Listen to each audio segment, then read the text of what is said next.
Hello, Hi. I would like to welcome Rachel Whitfield. Now, I have listened to one or two other interviews from Rachel and have been totally inspired by her recovery story from long COVID. Would you just like to tell us a little bit more about what you do now? Anything else you might like to tell us? Sure. Hi, Lorna. Really nice to meet you and put a face to a name. Yeah, my name's Rachel. I had long COVID and then recovered from long COVID. And I work as a leadership trainer. And since my recovery, I then started blogging some of my experiences and going back onto the long COVID sites, wanting to help other people who had similar stories. So just really keen to get the word out there that you can recover. I actually ran the London Marathon in October, Oh, so you really can amazing. recover and go back and do, live your best life. And so just wanting to add reassurance and share my story in the hope that it helps other people. And there is so much hope. Recovery is possible. Yeah. So Yeah. can you tell us a little bit about what your life was like before you had COVID? Ooh, before COVID, BC. Yeah, I mean, I think it was busy. It's fair to say. It's funny because I've met a lot of people, particularly people suffering with long COVID, that have really similar, past lives to mine. So just very busy, working as a leadership trainer, a lot of travel, a lot of, performances and public speaking, but also a single mum, a runner. Fair to say, loved being busy and seeing how much I could fit in. Thought it was a bit of a super human at times, I think. And then obviously COVID hit and all my work got cancelled, which was pretty stressful at the time. And then I converted to Zoom. So, that year of the pandemic was really interesting in terms of just lots of kind of stress and transitioning. So yeah, that was my life pre-COVID. And then when did you get COVID and the sort of having COVID, what was that like for you? Yeah, I mean, looking back, I got COVID in December and I had been incredibly careful, I thought. And then my daughter was still going to school. I don't live with her dad, and he rang me and said, just so you know, she might have COVID because I've just got COVID. And yeah, so at the time my greatest fear was the fact that I was going to have to ring up the school, which meant isolating the class. It was just before Christmas.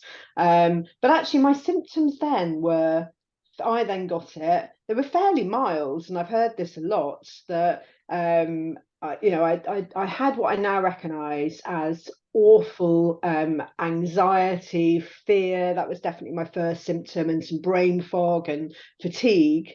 But actually, once I'd kind of settled into it, it wasn't the I had 10 days isolated. And once I'd kind of quit work and just had that time off, it wasn't that bad. I've had flus that have probably left me feeling worse. So when we had the 10 days and we were able to escape, I just went back to normal. I got out, it was just before Christmas, had a few glasses of wine, probably ate a bit too much, went back to running. I was training for a marathon, so got back into that. Um, yeah, until about 10 days later, when I suddenly realized that I was just sleeping longer, more fatigued, and I had awful brain fog. And then one day at the beginning of January, I just felt dreadful and just kind of couldn't get out of bed. Um, and that was the start of what we now call long COVID. Mm. And then, so what happened after that? How did it progress and how long were you unwell for? Yeah, I mean that's actually, it's a slightly kind of nuanced. I don't know, because I've got various recovery dates. um, so how it progressed, I had what in ME terms they call the boom and bust, where I just felt absolutely dreadful for about 10 days at the beginning of January. Could hardly get out of bed. Just my toes went purple, my throat felt like I was being strangled, pins and needles. And then I kind of recovered and went back to normal again for about a week. And then suddenly, boom, again, the awful kind of derealization, brain fog, the same symptoms again. And so I kind of got into this cycle of, I don't know, 10 days on, 10 days off. And then the days where I felt okay got less, and the days, and eventually I just call it bust. So it was not any longer boom and bust. By the end of February, it was just bust. And I remember this weekend in February where I just didn't get out of bed. I just couldn't function, couldn't think, didn't know what to do with myself. So that was the start where I really realized that this was something a bit more severe than your average illness. And were you ever given a medical diagnosis? Some people with long COVID are told that they got POTS or chronic fatigue or ME. MCAS comes into it. Did you ever go down the sort of medical route trying to find answers? So I went to my doctors. I mean, this was right in the middle of lockdown now. So in fact, I didn't. I phoned my doctor, eventually got through. They said there's nothing really they could do apart from do blood tests, which I did, which came back normal.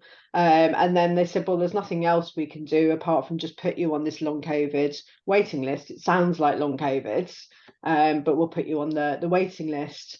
And I'm really glad actually that I left it at that. I just went, okay, tests are normal. I was expecting that. I'd already read quite a lot of literature around chronic fatigue and ME, which was all that was around at the time. So I was kind of expecting that it was normal. So I didn't then pursue it.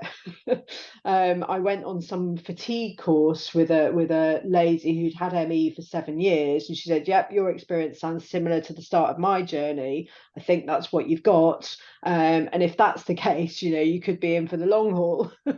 And what you need to do is quit work and quit exercise and quit activity. And that might help you manage it and live with it. So I never really got an official diagnosis, just waiting for the long COVID clinic. And actually, by the time I got to speak to the long COVID clinic, certainly in Bristol, they were only dealing with the psychological aspect of long COVID, and I was actually educating them. By the time I spoke to them in May, I think I'd found out more than they were able to give me. So they said there was nothing really they could do. I don't know if I've answered your question there. No, that's great. So you were in your what you described as bust. What happened after that? How long did that go on for? Yeah, so I think I was really lucky in that I've always read, I've always been interested in the mind. I've done a lot of NLP training. I'm an NLP trainer.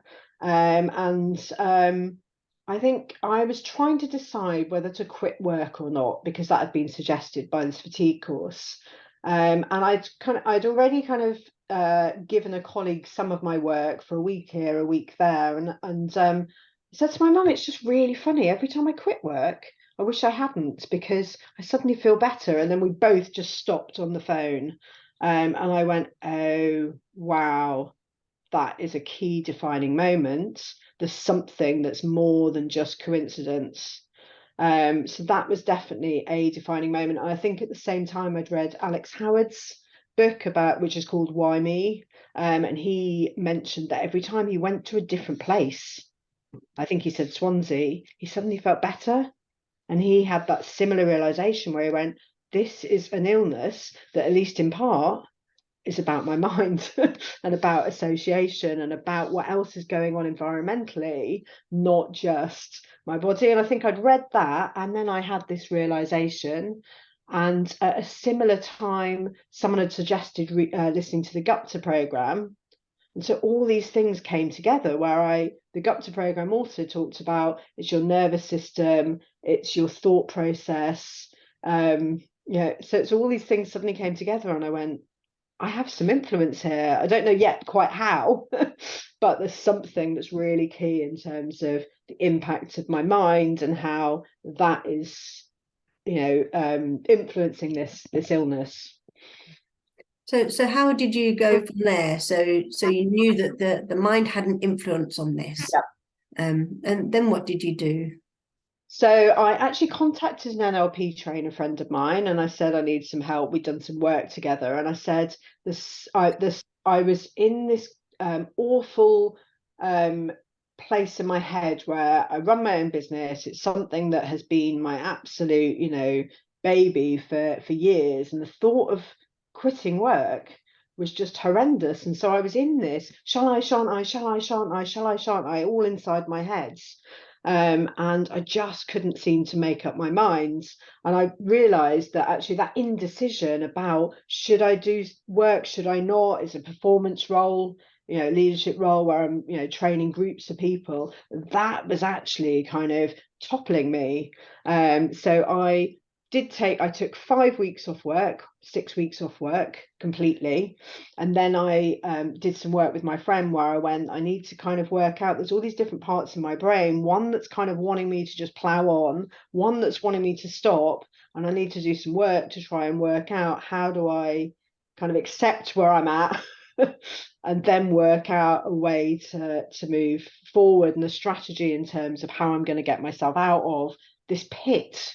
I felt like I was in this dark pit where I don't know that I was suicidal, but I certainly had some pretty dark thoughts in terms of what was going on, because I just wanted my old life back. Kept ringing my mum going, I just want my old life back. And she was brilliant. I just went, well, you can't have that right now. What can you do? So yeah, that was certainly a contributing factor in all of this.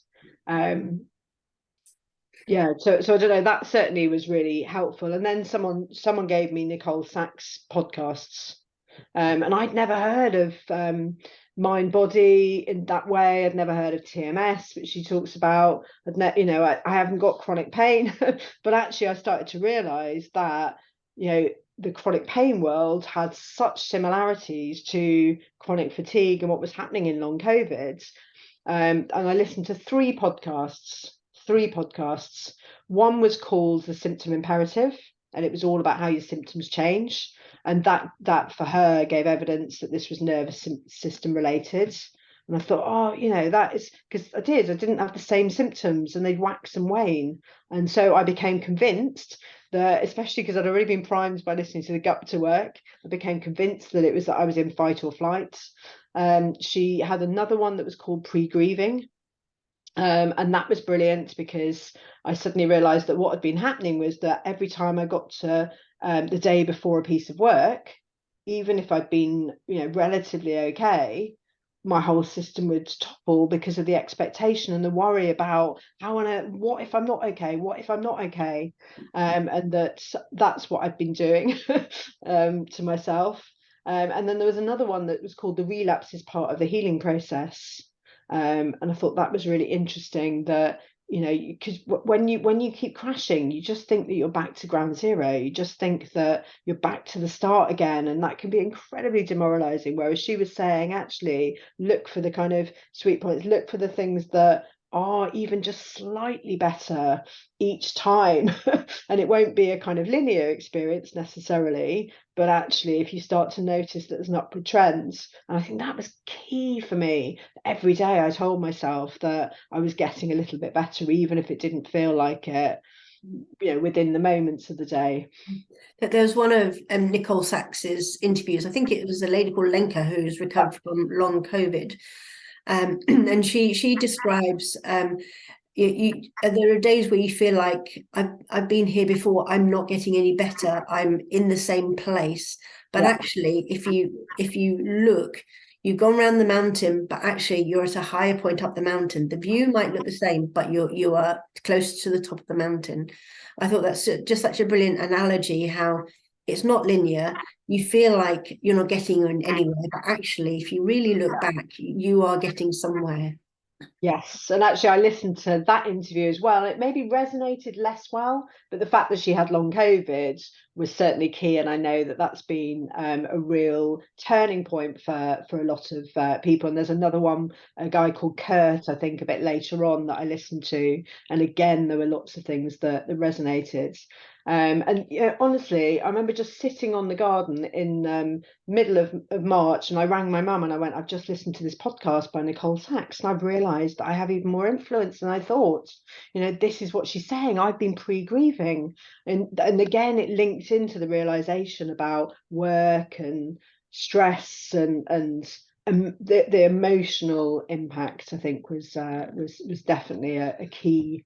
I realised that I maybe hadn't been that good at managing my emotions throughout, certainly my adult life, further, and that was also interesting to start to realise how I situations, how I managed my emotions. There was some work potentially to be done there. That was key. And I think at some point I started to enjoy, and this is going to sound really weird, and if you're in it, it's not enjoyable. It's the worst experience of my life. But yet there was a point where I started to realise that it was also, there was a chance to strip back everything and rethink about life from the kind of grassroots up. And I think that was tremendously powerful as well. And it wasn't acceptance, or was it? So it was so acceptance in terms of where I was, but it wasn't resignation. It was kind of working out how I could use this experience in a positive way. And I think Gupta on one of his videos said that he decided when he had ME that he was going to get better, and then he was going to develop a program, and he was going to use his knowledge and use his experience for the greater good. And something about that resonated. So did you do the Gupta program? So I did do the Gupta program. Yeah, I did the Gupta. And can you summarize some of the tools or techniques that you gained from doing that particular program? Yeah, absolutely. It's interesting when you were saying about markers and realizing that you're getting better and looking for sort of proof in terms of that. And one of the things that Gupta tells you to do is have a morning routine. It doesn't tell you, but it suggests that you have a sort of morning routine where you meditate, and then you get up and you go outside and you sit in nature, and that you re-engage with joy, and that you do the same thing each day. And that was really interesting, because I started to realize, because I had that routine and I stripped out work and I stripped out, the school run, and I stripped out all the have-tos, but I still gave myself this routine. And to begin with, my daughter was coming home from school and we were on Deliveroo. The place was a mess. I had to get my boyfriend at the time to clean up. But actually, over the months, I started to realise, because I had these things in place that happened every day, that I was able to do more. So I definitely think just the having a routine was really powerful with Gupta. And the other thing he talks about is an 80-20 rule. So he says, try having a low inflammatory diet, but don't eliminate anything. Treat yourself still. Be a bit happy-go-lucky about these things. Don't measure things so much that you then become hyper vigilant. And even with pacing, I realise now that I paced outside really hypervigilantly. I would literally count every step and count every minute and count every mile. Whereas inside the house, I didn't do that. It's quite happy-go-lucky. Funnily enough, I realised that I could do loads in the house. And yet I couldn't outside, because I expected. And again, I think that was Gupta's influence of I didn't measure in the house. Pacing is one of those things. I mean, the concept of there are times you need to strip back, do less, be a bit more measured, makes sense. But some people with pacing can be like, I can only walk 500 meters. And it's a bit like, what happens if you walk 501 meters?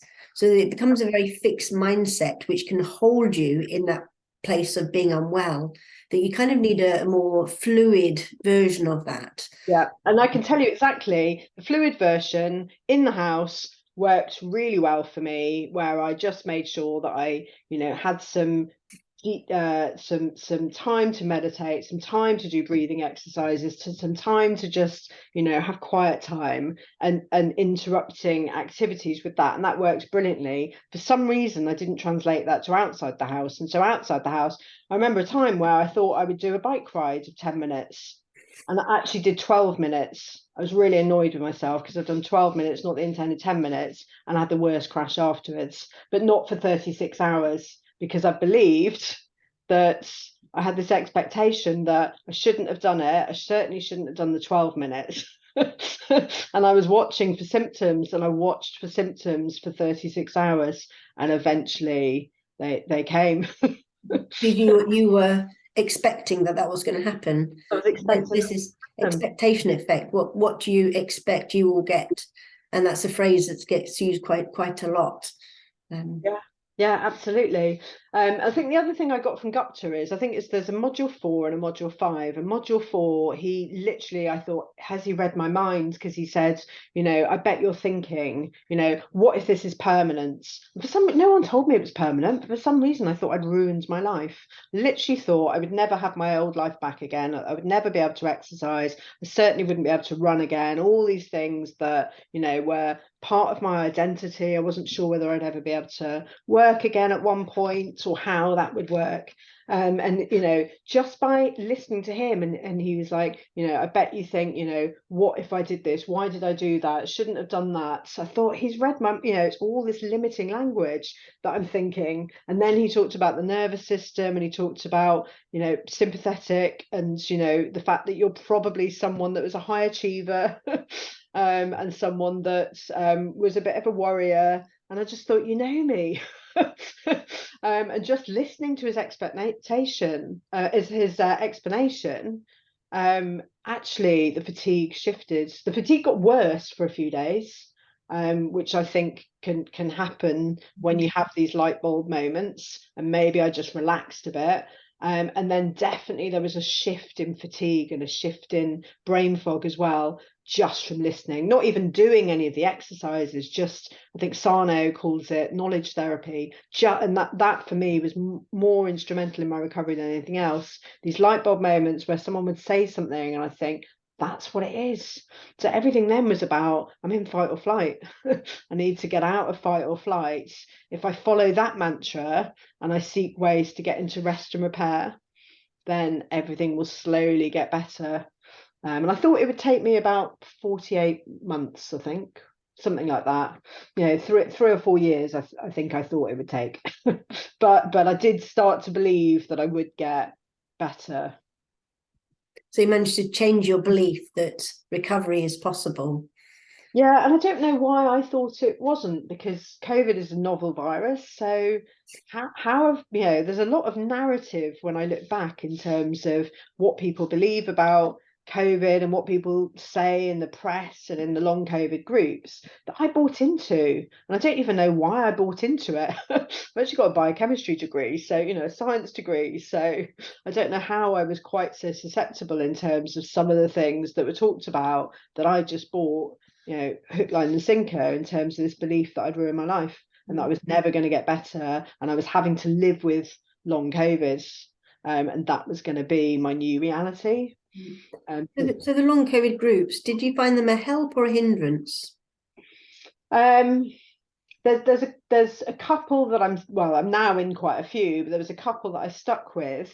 Both. I mean, I've made some really good friends out of them because I've met people that are like me. There are some similarities between, there's some differences as well, and there's some nuances, but there's definitely some similarities between, people that end up with long COVID. It's not a complete chance. There are some lifestyle things and some thinking patterns. It tends to be busy people. So I've met some really good friends. So I never want to say that I wish that I hadn't gone to the groups. And I found out about Nicole Sachs through one of the groups, and I found out about Gupta through one of the groups, and I found out about the lightning process through one of the groups. So there were definitely some positives, but also there were some negatives. For instance, I posted my success story on one of the groups, and then I read the comments, and one of the comments was, wait till the crash. Someone else said, oh, it's early days. Someone else posted a thing about someone that had committed suicide after the lightning process.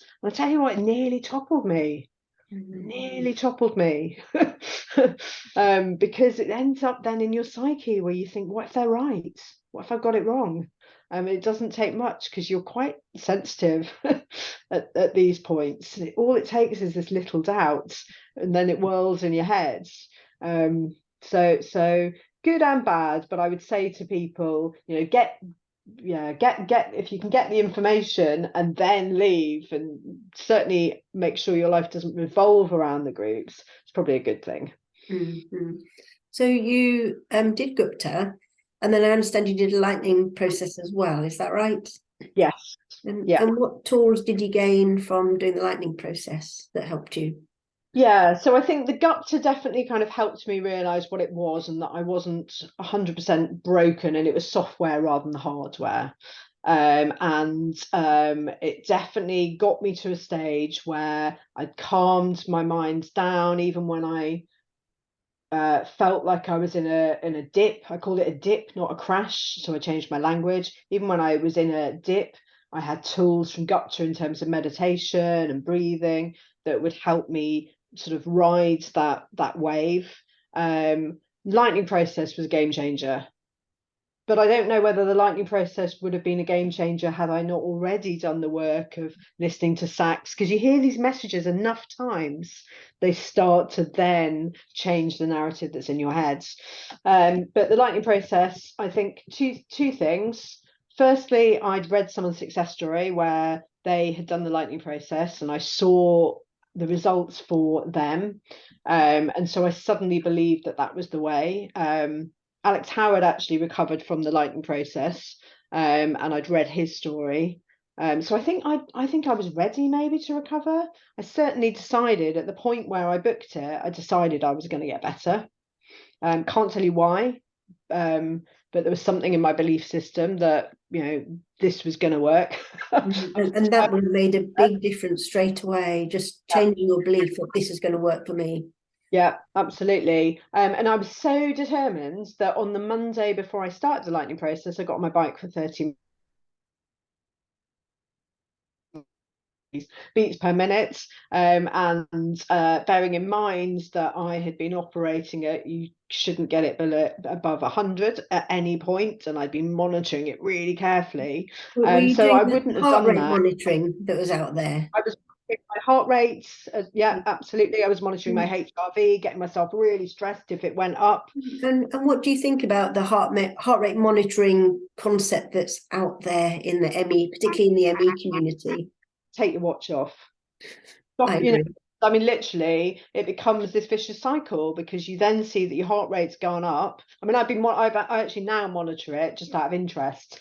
And for example, I split up with my partner a year ago, in not particularly great circumstances. My heart rate went up. My resting heart rate went up by 50 beats a minute. Nothing else had changed apart from that. Your heart is doing its job when it goes up to what you're thinking. But if you then look and it's beeped or whatever, and then you get stressed about the fact that it's gone up. Sorry, that's my Siri giving me feedback, telling me it doesn't understand me. Then it becomes a vicious cycle. So I got myself very stressed about the whole monitoring, and HRV again. And I nearly bought one of those body batteries that everyone's talking about. I'm so glad that I didn't. So no, I would say take the watch off, just kind of go start living your life, re-engaging with joy. That's another Gupta thing. I realized that when I was actually enjoying myself, watching comedy, starting to laugh again, everything got better. But yeah, for the lightning process, I got on my bike before the course, so I must have realized that it was going to work. Didn't know how. 30 minutes, I think I must have thought, if I can do it, and then I've got the benefit of a coach for 3 days. The trick is exposure, definitely, 100%. How you go about it, whether it's incremental exposure or whether you just go, do you know what, I'm just going to go for it. The trick to recovery is doing more, however long that takes. And so I must have just gone, right, okay, let's do it. But I was sat here talking as I'm talking to you, and on the first day of the lightning process, the lady went, "You don't need to pace." And I went, "What do you mean I don't need to pace? I need to count the steps." And she said, "No, you don't." I said, "But what about energy?" And she said, "You've got as much energy as anyone else. It's just that you can do whatever you want. It's just whether you believe that you can do it." And I realized in that moment, I seriously nearly fell off my chair. I realized in that moment, everything just came together, where I realized that what was happening is that I was perfectly well. And I think that's the difference. Gupta made me feel like I wasn't well, but I was healing. Lightning process made me realize that I was actually well already. It's just that I didn't know it. So I was keeping myself in this perpetual perceived danger response. And the constant monitoring, the constant worrying, the constant expectation of what will happen if was actually the thing that was keeping me still stuck in this fight or flight mode. Less than 6 months before, but it was still there. And in that moment, I just went, I'm well. So that night, I got back on my bike. I went to the pub. I drank a pint. I had thought that I was allergic to alcohol. Not even sure why. I think because this fatigue course, she said you should cut out alcohol, because that will poison you. I don't even know. I feel quite intelligent normally. I don't even know why I bought into that, except that I then had a glass of champagne in February and felt worse the next day, and so I linked the two. So somehow all these, anyway, so I had a beer, it was fine. I had a hangover the next day because I hadn't drunk very much, that was fine. And then I went back to normal work. I ran a 5K that week, so that was all great. And the only thing I would say is I then posted the success story. Somebody said wait for the crash. I met my parents that week, which was pretty overwhelming because it's in the middle of just at the end of the pandemic, when the world had opened up, and I suddenly had this awful overwhelm that wouldn't go away, that was followed by awful fatigue. And then I convinced myself it hadn't worked, and that I'd got it all wrong. But it was even worse than before, because I'd had that kind of week of just normal. And I'm so grateful. I rang my lightning process coach and I said, it hasn't worked. I've got it all wrong. I did need to pace after all. And she went, where are those beliefs, Rachel? And what I realized is, yet again, I primed myself with all this worry, all this fear. And I just, in that moment, just went, oh. But what I did realize is that I don't have to then do things at a million miles an hour. Pacing is a kind of slightly inflammatory word for me, and it's not about counting things. It's not about energy, and you won't run out of energy, but it is important to have some downtime and not to kind of, do things at a million miles an hour, just because that's a really healthy thing to do. About balance, getting the balance in life between rest and work and play and doing and exercise. Yeah, 100%. And so when you ask me when did I get well, there's various dates. So there's this end of May date where I announced to the world that I was well. Then I had a bit of a blip where I had some doubt and the fatigue came back. Then I had another date that I announced to the world that I was well, because I'd realized what was happening. But I did then have health anxiety at various times for the next at least 6 months. And one particular thing where I'd gone back onto the long COVID groups, I'd started blogging, I'd started sharing my story. I think I'd got my blog to about 50,000 views. I was having a lot of debates with people, a lot of hearing people's symptoms, etc. Woke up one day about 6 months after recovery with some brain fog. And I don't know what, I convinced myself that it was happening again.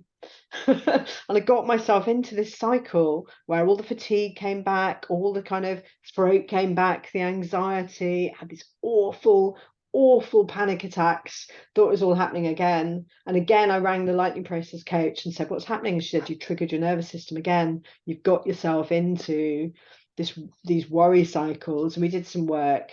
And I have to say now I feel better than ever, and I feel like I know myself better. You're right. I think it is all about balance, which normal, healthy human beings, needs to do. So I've got my old life back, but it's not exactly my old life. I can do anything that I did before, but I choose not to do quite as much and to give myself space and downtime, and also to manage my emotions maybe in a better way, and how I view the world and how I view my place in the world.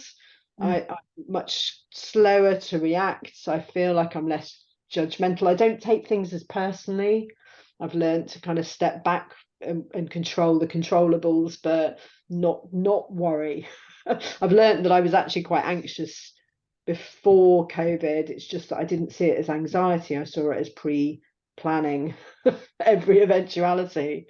Um, so yeah, so it's, you know, so it's a year or so's journey. In fact, it's still work in progress, isn't it? I think it is it always should be a journey. I see these people that go, when will be the day that I'll be 100%? And I think you're sort of missing the point. It's a journey. I think of it as we're all on a healing journey, and we're never quite where we want to be, because there's always something, a sensation or symptom that's there. Yeah, exactly. I sometimes get headaches.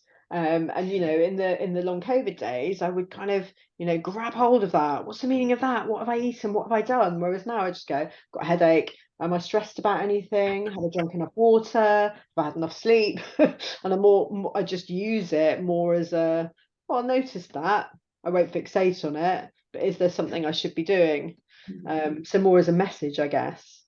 So can we think moments about what you believe might have caused or contributed you getting long COVID in the first place? You kind of touched on that already. Yeah, yeah.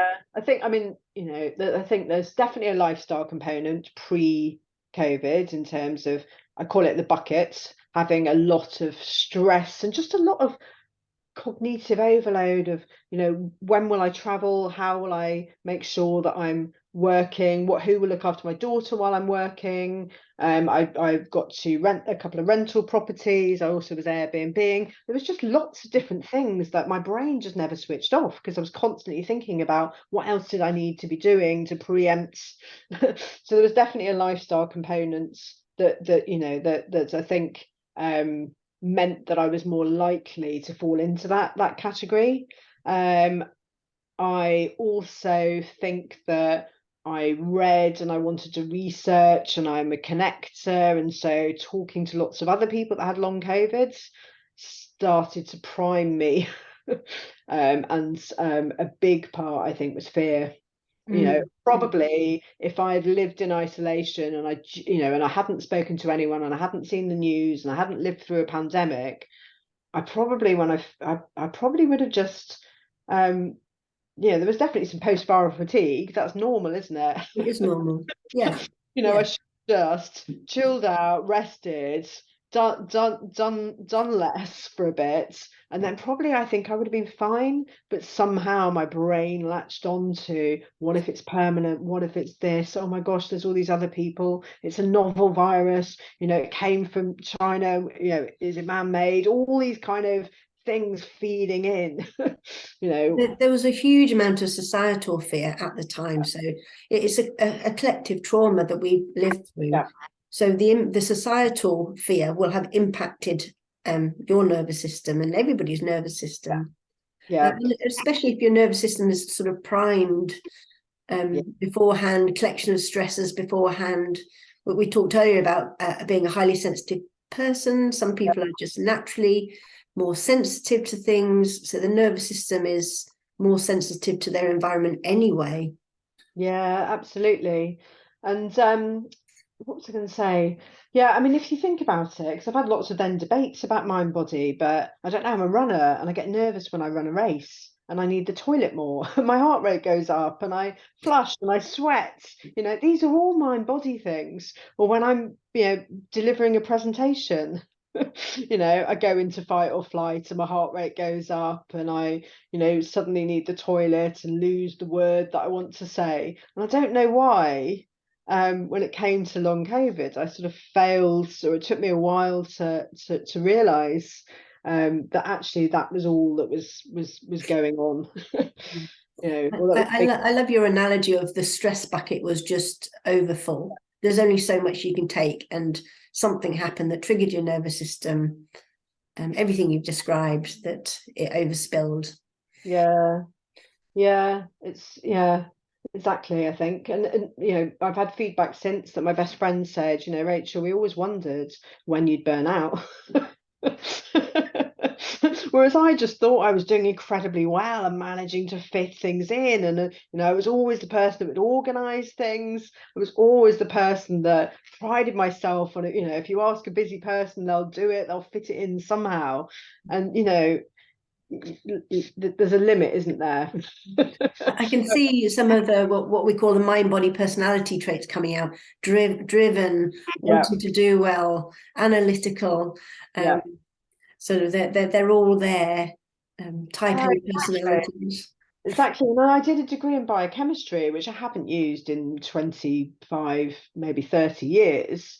And then someone introduced me to, is it Dr. Sarah Myhill? I think, you know, I can't remember her name, and she's kind of big in the ME community.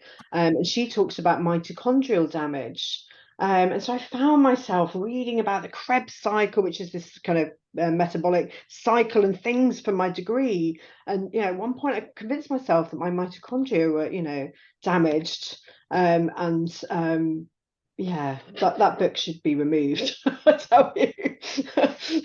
But you go down this rabbit hole. You go down this rabbit hole of what if I should I be going on a histamine diet because my toes had swollen and inflamed? You know, is that because I've been eating tomatoes? Or you know, I nearly went down a low histamine diet because that was a big thing on some of the long COVID groups, and I just couldn't work it out. I literally couldn't work it out because one website would say things were high, the other would say it was low. You know, anti-inflammatory kind of said something different. So I ended up just, you know, eating quite a healthy diet, rainbow diet, and just thinking, I think that's all right. And I think that would be my message to people is, you know, think about balanced, healthy, normal people and what they would do and follow something that's like that more than some of these rules and things that we set ourselves, you know. Mm. Uh, and I did some yoga actually, which I've never done before, and always kind of poo-pooed because it felt a bit boring really compared to kind of running and cycling and skiing and all the things that I enjoy. But actually that was really helpful because it encouraged me to connect with other people online, and it encouraged me to continue moving. And again, it was a marker that I could do a little bit more each week. And I deliberately do a bit more each week. So again, I think that helped in terms of sort of safe exposure to things. So I definitely recommend that people do that. So if you had sort of some key tools that you use to help you recover, I mean, you've talked a lot about beliefs and changing your beliefs. What would be your key tools? Yeah, I mean, the beliefs thing is absolutely fundamental. You know, if you believe you will recover, and if you believe you have an influence over it, and if you believe that it's the nervous system and that you can get yourself out of fight or flight, you know, I truly believe that you will recover. If you start to go down other biomedical routes, and the stories are really compelling. But if you start to do that, I noticed I felt better when I went down the mind body route. I felt worse when I started worrying about whether it was something else. So I do think that the beliefs, more than anything else, were key for me. Breathing, I think, really helps because it's something that you can do. And so believing that you have influence, I think is massive. And there's nothing better than, you know, doing some breathing exercises in order to get yourself into rest and repair. It gets you out of anxiety. So I saw a breathing specialist, and if you'd have asked me, I'd have said my breathing was fine. And she took one look at me, counted my breaths, and basically told me I was hyperventilating. And I couldn't have self-diagnosed that, I don't think. She asked me whether there was a mouth breather, and I said no. And then I looked at myself on Zoom and saw my mouth open. It's like, oh, I must be. So I've done a lot of work with people long COVID in terms of looking at breathing and breathing pattern disorders, and nearly everyone I yeah, have come across, their breathing is not optimal. Actually, all of us, our breathing is not optimal. But simple things like learning to breathe in and out through your nose can be life-changing. Learning to breathe lighter, less abdominal breathing. It's a key tool in this recovery process. Yeah, absolutely. I think put yourself out of your comfort zone as well. At one point, I honestly had this belief that I would crash if I went into Tesco's, but I needed to get some food. Yeah, your world shrinks when you've got long COVID, and especially if you've kind of been told that you've got to rest, and then you end up kind of in this bedbound situation. And it's how do you start to, it doesn't matter if it's just to walk downstairs or just to go out into the garden, or if you haven't got a garden, leave your front door and then come back, but you've got to start to re-engage with life, and realize that if you put all these parameters on yourself about you can't talk to anyone for longer than 5 minutes, or you can't watch TV, or you can't read, I'd question whether those parameters are really true, because you see people that, I thought I could, I limited myself in terms of walking outside, but I was walking inside perfectly happy. And there's these disconnects, or people that say they can't read, but they're on Facebook all day. And so I would say question yourself, really question yourself in terms of what the truth is. But It's noticing these inconsistencies, like you're saying. You've yeah. mentioned quite a few there. When you start looking at it, you will find that there's like, hang on a minute, that doesn't Yeah. add up. Yeah, and I started laughing at myself, going, well, if I can walk for 10 minutes, then I should be able to walk for 11 minutes. Energy doesn't work like that. I did a bike ride where I crashed, but actually, when I look back, I didn't get my heart rate above 70 and I was freewheeling. So it wasn't the bike rides. Now when I look back, I think the other thing is my partner at the time kept saying to me, you look worried. How are we going to get you out of worry? And I was like, I'm doing fine, don't be ridiculous. But he could see something in my physiology that I wasn't even aware of. So I would say, don't be in a hurry to dismiss people. I see it a lot where people get really caught up in they're saying it's in my head, they're telling me it's just anxiety. I know it's not in your head. I know this causes real physical symptoms. But actually, anxiety in terms of predicting the future negatively does play into it. And then you're in a vicious cycle where you create anxiety, which then causes symptoms, which, so actually being open-minded and listening to people, even if you don't agree with everything, stopping and going, could there be some truth in some of the things people say that might actually help me, because they're noticing some blind spots that I'm not aware of. So that definitely was a key point. And listening to success stories. Mm. Mm. The amount of times people say, well, how credible are you, Rachel? It only took you a year to recover. That means you can't have been ill. I'd rather listen to someone that's been ill for years. And it's like, no, listen to someone that's recovered, because surely there's something in their story that's more powerful than listening to someone that's still ill. And there's an increasing number of recovery stories out there, Yeah. which is partly why I want to do these interviews. It's like, let's collect them. This is evidence. This is anecdotal evidence, and it's really powerful. Yeah, and it's really key. I remember really early on writing on one of the long COVID groups, does anyone recover? And it was radio silence. No one came back. Of course they don't. Of course they don't, because they're not on the groups. If you recover, They've left. groups. But I didn't realize that at the time. And in my absolute desperation, I think that's the thing more than anything that made me think, and then I got lots of people going, no one recovers. No one ever recovers. You don't have to believe everything that you are told, I think is a key thing. Absolutely.